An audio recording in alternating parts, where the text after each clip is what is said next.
Hey y'all, what's up? What's up? Your girl G here. Welcome back to my channel.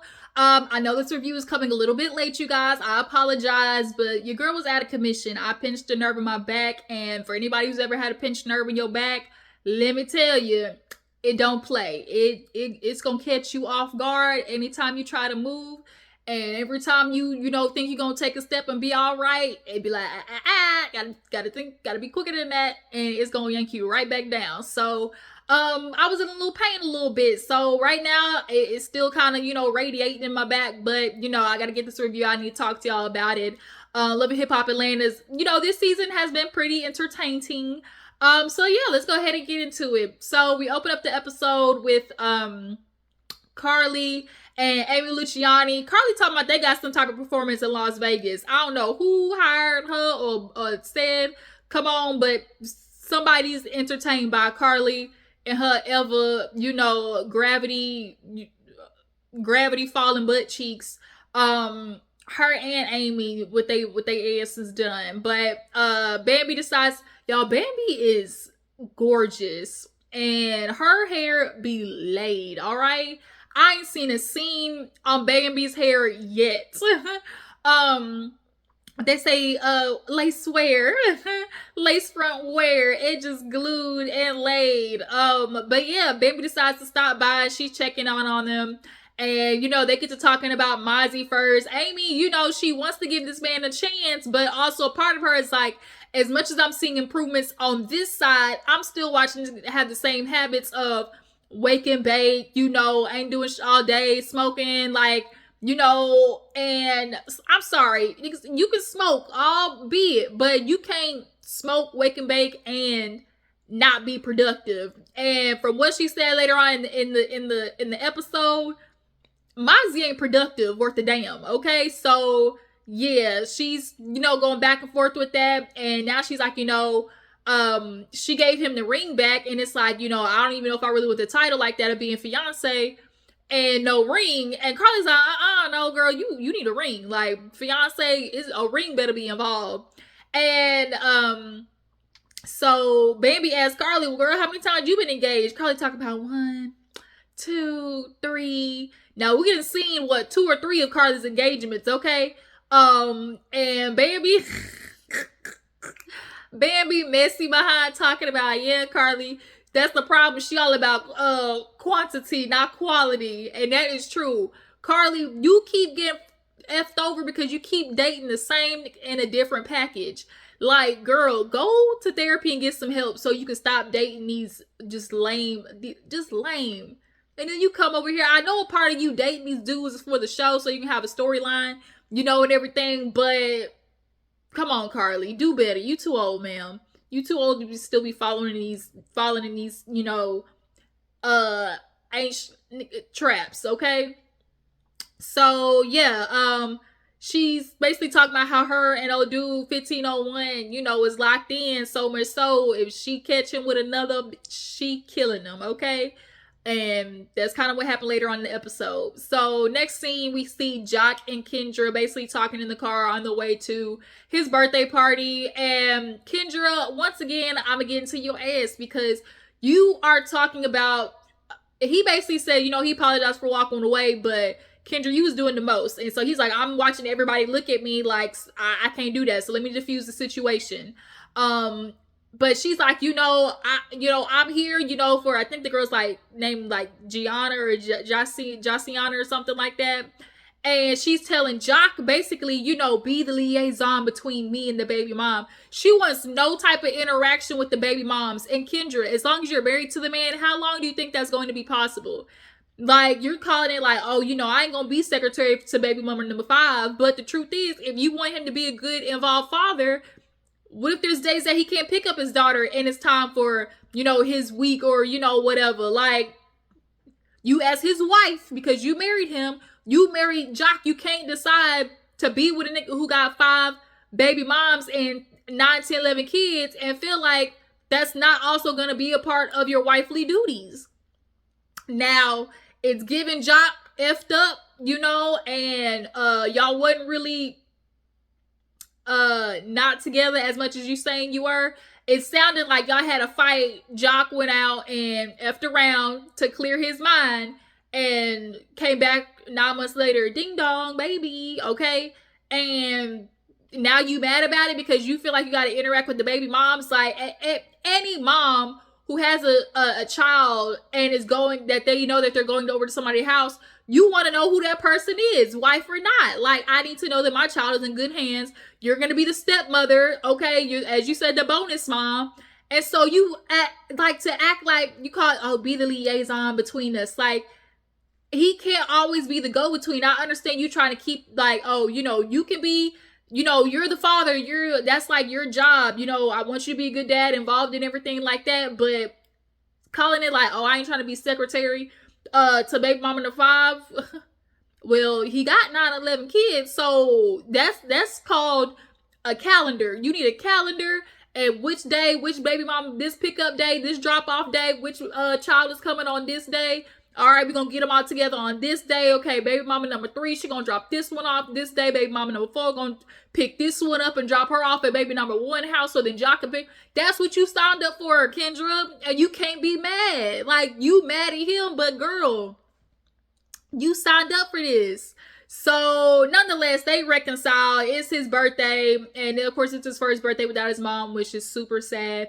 But he's wanting to celebrate, and just appreciate life and things like that. It was cool to party and everything. But Kendra, I'm gonna need you to get up off that, get up off that horse of feeling like, oh, I ain't gonna talk to the bitch, because like, as long as Josiel wants to be a good dad and has that baby around, at some point you're gonna have to interact with that baby mom. And I just know Kendra feeling like, I don't want to give this bitch no airtime.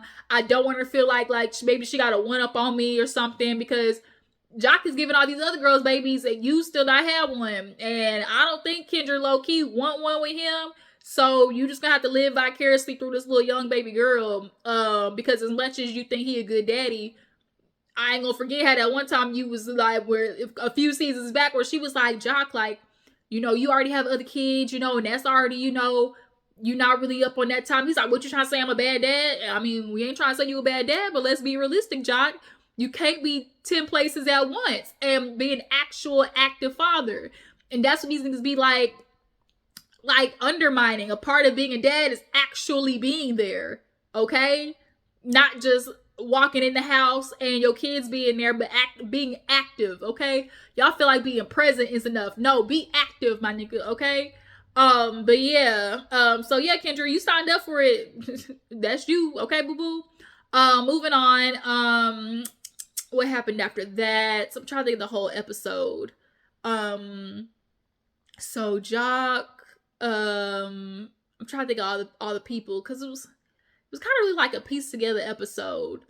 So Mama D stops by Scrappy house. I'm still trying to figure out how Scrappy got this house. See, now this got a pool and some land in the backyard. I'm trying to figure out who co-signed. Is giving Mama D got the house in her name. That's what it's giving, because Scrappy, you said you was sleeping at hotels and in your car, and you wasn't even able to keep up on the rent at your last place. So the math ain't mathing to me.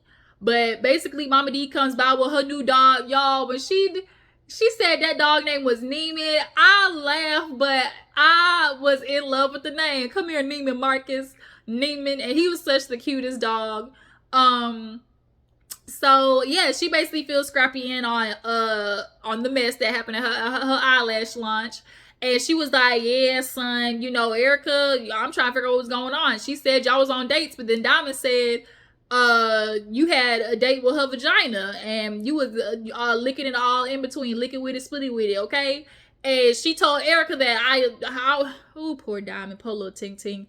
You really thought that this was gonna be an opportunity to come back on Scrappy and relive or try to revive what y'all had before. That nigga don't mean you no good, no nothing. You keep getting used by this man and played, and you want to get mad at Erica. And so Scrappy even said, you know, I had to ease up off Diamond because, you know, I don't like that social media stuff. And she posted a picture of his back in the bed because Erica, y'all know Erica and Scrappy was doing all them lives and going everywhere together, trying to tell everybody, oh, you know, we doing this for money, you know, we co-parenting.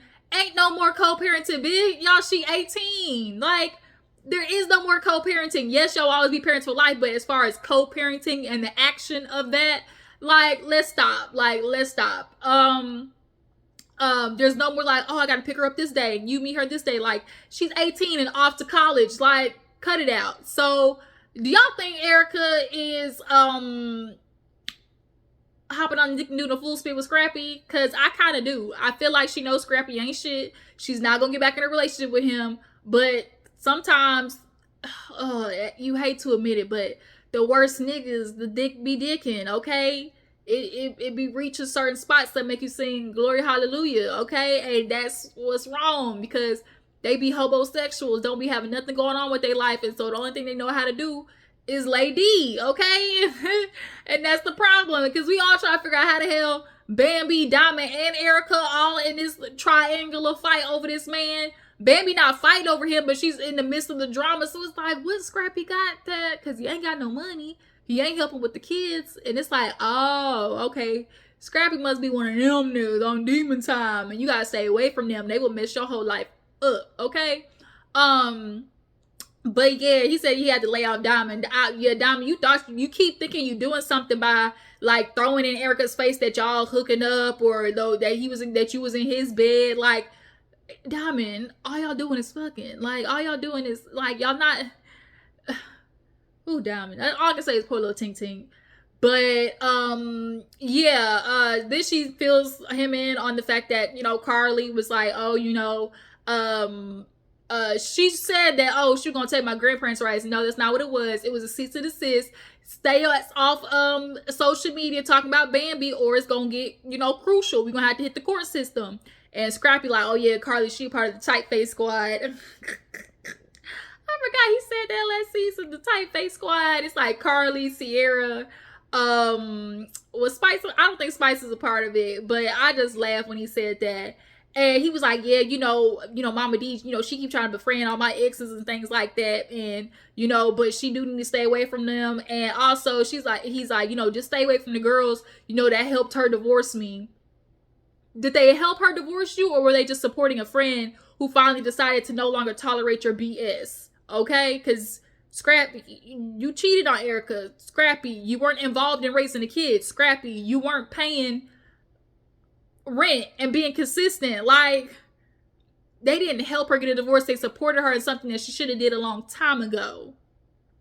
So Mama D, she did say that, you know, she did say some things about Bambi, and she understands that she, you know, gotta admit she wrong. You know, she's, I ain't wish, you know, nail on her or nothing, but, you know, I might have said something to the extent of bitch be gone type situation. So she's like, you know, I'm turning 60, you know, and my grandchildren and everything, you know, I can admit, you know, when things I need to, I'm grown enough to admit when I need to, you know, fix some things. I said, oh, really? Are you?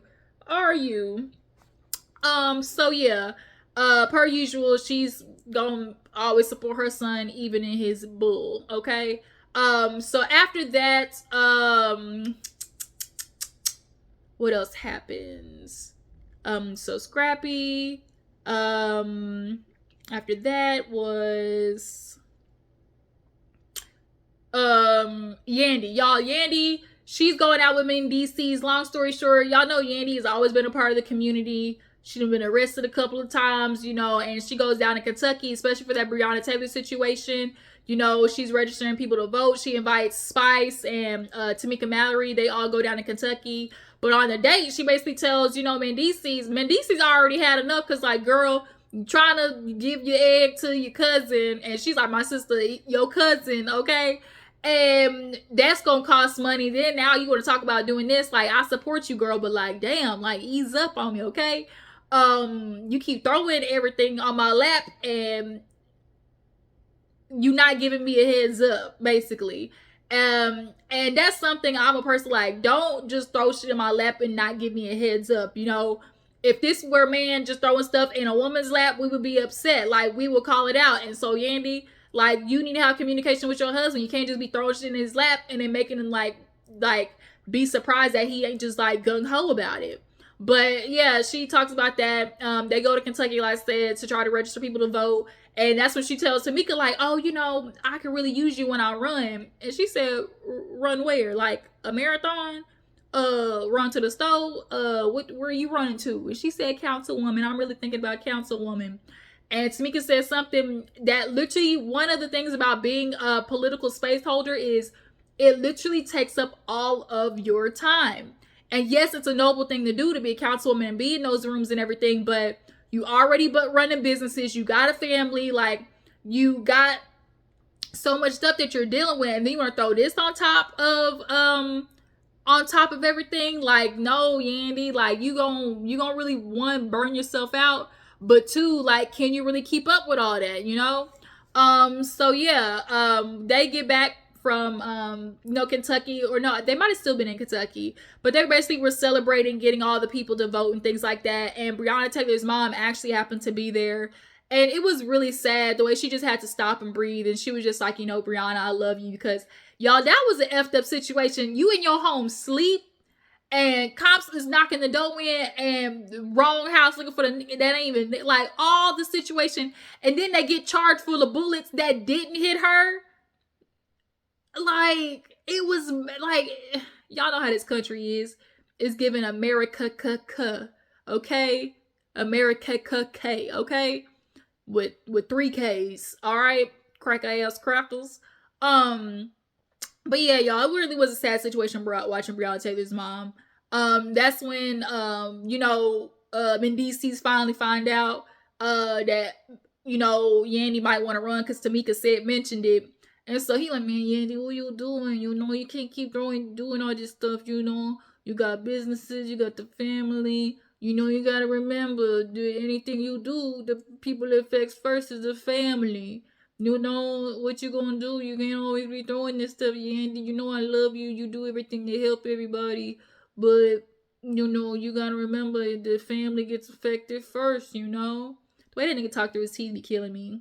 Yeah, Yandy, I love you, I do, but you making decisions and you forgetting the family, Yeah, Yandy, you got some decisions to make. We gonna see how that plays out. But it really is a noble thing, but okay, it's gonna come at a cost. You can't keep balancing it. It's a juggling act, and at some point, one of these things is gonna drop. So moving on,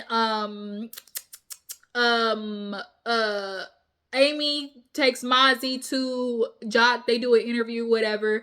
They basically just up there talking about how they're back together. And the last time they saw them, she admitted how, they broke up and everything. And, he wasn't ready. He had some growing up to do, as most men do. He was like, I had bad habits, shoddy, messy. Well, you said the last time that he was bad with money. And he was bad at managing money. And so she was like, yeah, he did get better at that. But as of right now, we just going steady, okay? Shout out to Bonnie Blue. We just going steady, okay? But yeah, so she, it's like, I gotta put a face on because what Mozzie told me yesterday, is really just a lot, and I don't even know what to do.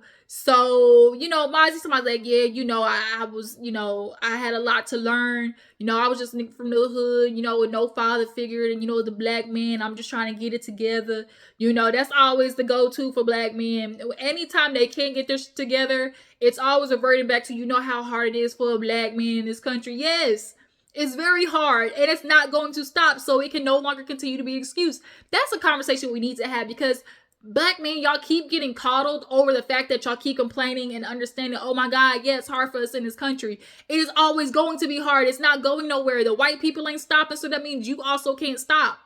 Racism is not going anywhere. So how long is that going to continue to be the excuse for why half of you niggas out here is mediocre and not doing nothing with your life? It can no longer be an excuse. Black men, y'all are at the bottom of every statistic. Money, finances, insurance, real estate, land ownership, college, admissions. and y'all get mad at black women for, elevating. But what y'all gonna do about it? Like, what are y'all gonna do? It can no longer be an excuse being a black man in America and then want black women to suffer with you through it for struggle of, to be a ride or die. And we tired of ride and die again because there's no payoff, okay, for riding with half you niggas, okay? For real. But yeah, so after the interview, she go out there, she was like, yeah, Jock comes out and she threw Mozzie off when she talked about, she said, yeah, just so much going on, Jock, with your daughter. And Mozzie's face, he was so confused, like, you could tell he wasn't ready for her to bring it up. Jock was like, that's my cue. My name Bennett, I ain't in it, I needs to go, all right? So she basically tells Mozzie, this is a lot for me to handle. Come to find out, y'all, Mozzie, in the midst of him and Amy breaking up, I guess he had a little fling. And, what's my favorite saying? 9 months later, ding dong, baby. Okay, shout out to Bernie Mac. It definitely is a situation. He's like, yeah, I told her about it.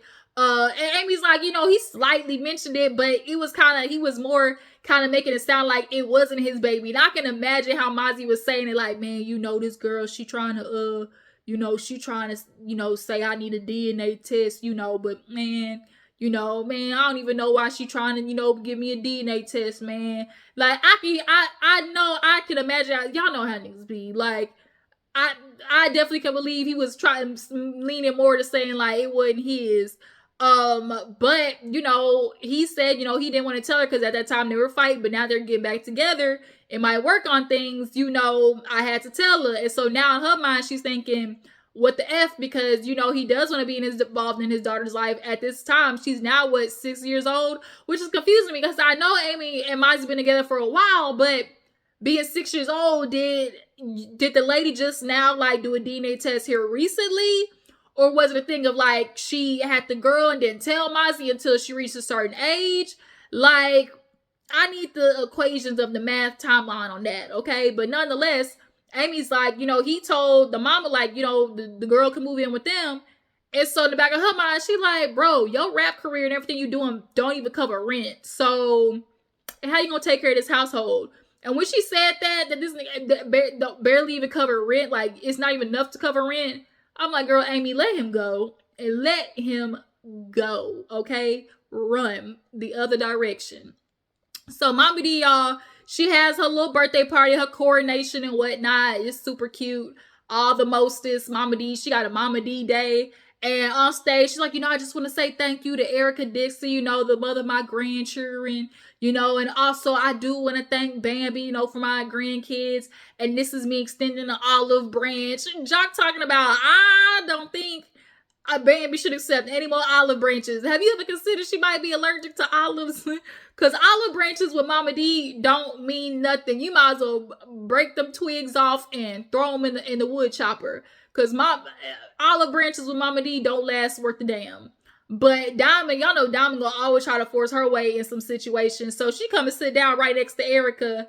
Erica's like, man, this girl's basically like a gnat, a fly, like a blip on my radar. Because look at her and look at me. Okay? I mean, Diamond is 2024 and you still giving 2008, so Erica, it ain't like you really just much better like that, because yeah, you might look a little better, dress a little better, but y'all both still dumb, like messing with Scrappy. So how much better are you really? But Diamond kills me. She'd be like, oh yeah, Mama D, she feels like if she pushes herself to being so close to Mama D, like that's gonna get her in with Scrappy. When she was like, oh yeah, Mama D, I'm a ride for the home team. I ride with y'all, but this Bambi thing, you didn't tell me. Bitch, why she have to tell you? Like, girl, you ain't got nothing to do with this. But she's like, yeah, I still don't like the bitch. But, when I look at my grandkids, I see her, so I really just want to mend things.